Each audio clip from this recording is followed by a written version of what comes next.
Tell your name, what you do now. My name is Julio Escobar. I'm 27 years old now. This gentleman just asked me to explain how I grew up. I grew up in East LA all my life. I still currently live there. I was explaining to the gentleman that all my life, all I knew was growing up with gang members, and I felt like I didn't know anything but that. Amen. I was a product of my environment. All I knew was drugs, gangs, violence. I didn't see anything other than that. And then my parents sent me to private school to kind of try to straighten me out. And it blew my mind when I got to private school, because I saw other kids coming from different areas, and they were a little bit more privileged than I was. They had a little bit more money, and I saw how they were doing things differently, how they were getting like college preparatory classes. They were thinking about college already. I had no idea what college was. I had no idea what organized sports was. Amen. I was lost. I didn't know anything but the neighborhood. So it just opened my mind when I got to a private school, how life could be different, and there's so much more out there. There's different countries, there's different women, there's different everything. You could pretty much be whatever you want, but it's just being caught in a cycle. And it just opened my eyes. And I also now, I still live in East LA, and I do see like kids that are 12, 13 years old. I see them and me, I see me and them. They were more like, all I see them is just running the streets, and like they'll come up to me like, hey man, like where you from? And they're only like 13, 12 years old. And like I wish like I can be an open voice for them and let them know that like I came from the same neighborhood, and you don't have to be doing what your uncle or your dad or what your family's doing. Like there's more to life than doing all that. None of it's worth it, like the neighborhood, 3 letters, like any gangs. None of it's worth it, like none of it's worth your life. There's so much more beauty to life than all that violence. Amen. So what you're telling me, and I really appreciate it, as you started off, you told me that your sister was dating a fellow who was one of the head guys, and you looked up to him. He was what you knew, and all you knew was in the streets. So by getting out to going to this private school, it kind of was a mentor. It was something outside that you could see, you could believe. And now here you are working toward management with this company, and what do you see for your future? Gotta pause 1 second. Your future. It's tough. I'm 27 years old now.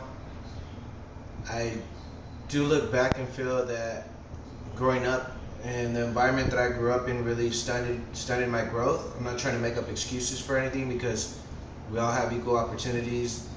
I'm not too sure about that, but I do think that, we don't know we have them. If you don't know you have them, you don't have them. You don't know it, really. So, I'm behind now, I think. I believe that I can honestly say that I'm behind now.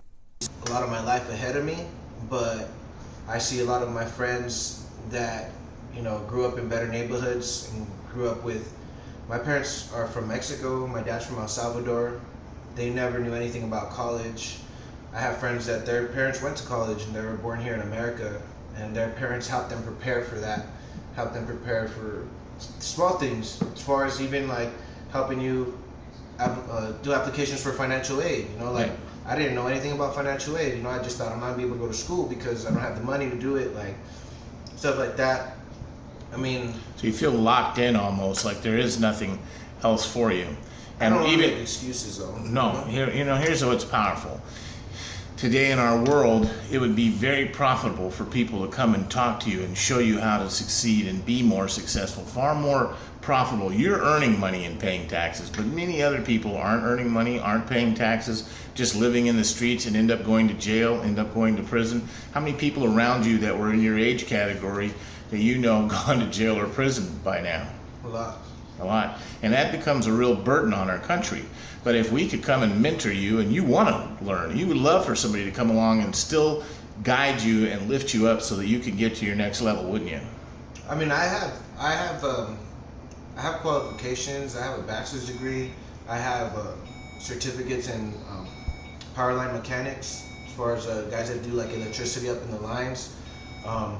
It's just more. I don't think I need guidance, honestly. I think I could guide people. So you can be a mentor then to other Yeah. people. And that's what we're trying to do right now. I think guys like you can mentor. If you could help 10 kids or 12 kids or just one kid, it would make a difference. But right now, that's what we're going to talk about doing, is helping you do what you want to do, which is to help a bunch of kids be successful. And that's going to improve our country. And the one thing that we choose to be positive says we choose to be positive, leave our differences behind, unite our resources for one purpose, to give America its best future ever by helping every child have what they need to succeed, and encouraging each of us to do a little better and do our part to help. And if we did that in this country, don't you think we'd have a better place? Yeah. Absolutely. I want you to participate. I want you to become an ambassador.